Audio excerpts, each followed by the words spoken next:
Good morning. Sabi ng Pangulo kayo daw po ang mag-start sa house. Hindi, joke lang yun. Ano lang yan, biro lang yan. I'm happy and honored that the national government, particularly the Office of the President, inaugurated and saw what local government can do with regard to Manila in city vertical housing. Na ano kasi siya na ulat may swimming pool, may health center, 2-bedroom, and so on and so forth. So I'm really happy that the President is inspired about the situation. At share ko na rin, ang sabi niya, dapat ganito pinagagawa natin. Medyo malaki. Ang word niya is livable space. That's the exact word of the President. So, joke lang yun, pero we'll be happy to share the idea when it is horizontal housing, which nakita niya sa Paseco, or vertical housing, which is yung mga nabanggit na. Magkano po yung total ng inutang ng Congress? Nung araw, ang total namin, kulang-kulang lahat, Condominium 1, Condominium 2, Binondominium 1, Pasec Community, San Lazaro Residence, Pedril Residence, San Sebastian Residence, Manila Zoo, Manila Science, Magsaysay, Albert, Rosauro Alvario Elementary School.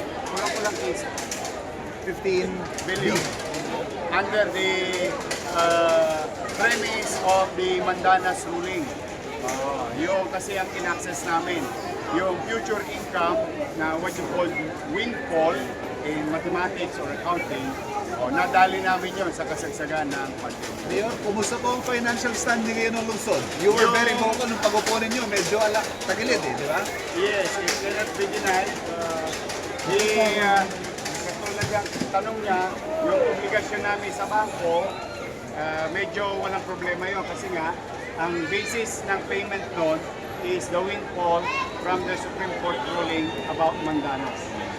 Now, with regard to commercial obligation, ayun, dalin-dali ako doon. Kiligili tama ako doon dahil negative 10.2 billion yun. Commercial obligation means ito yung kuryente, tubig, gamot, and so on and so forth. But, well, nandito si Vice Mayor Chi and the City Council.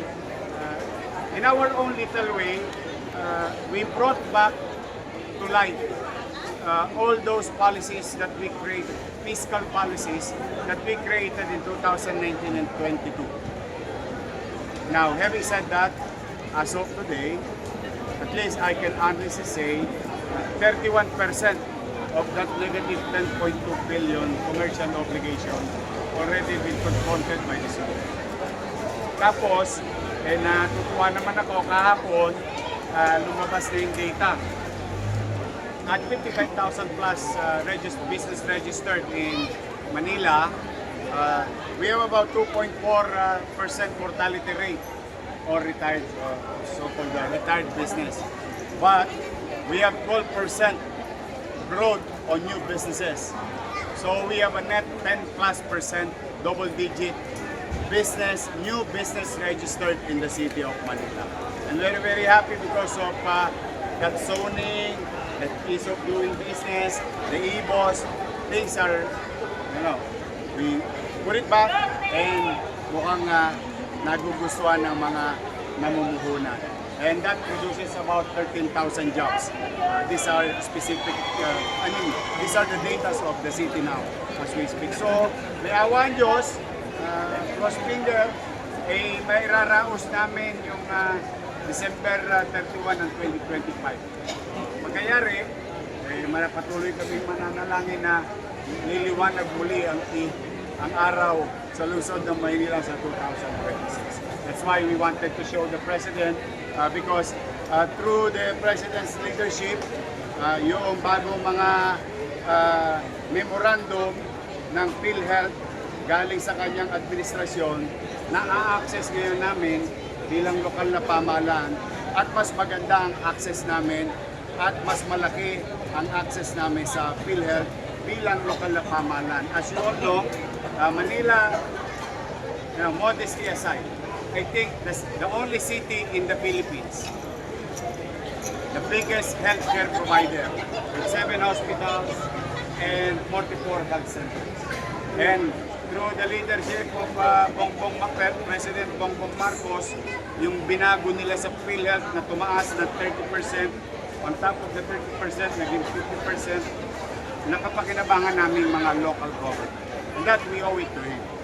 We give that credit to the President. Sir, you recently announced na hindi ka magpapagawa ng dating Oo, 14. May iba pa po ba kayong spending measures o pagtitipid na ginagawa? Ayun naman, ano pa rin ako, yung walang toast gas, yung Christmas tree light namin kasi sa bodega lang yun.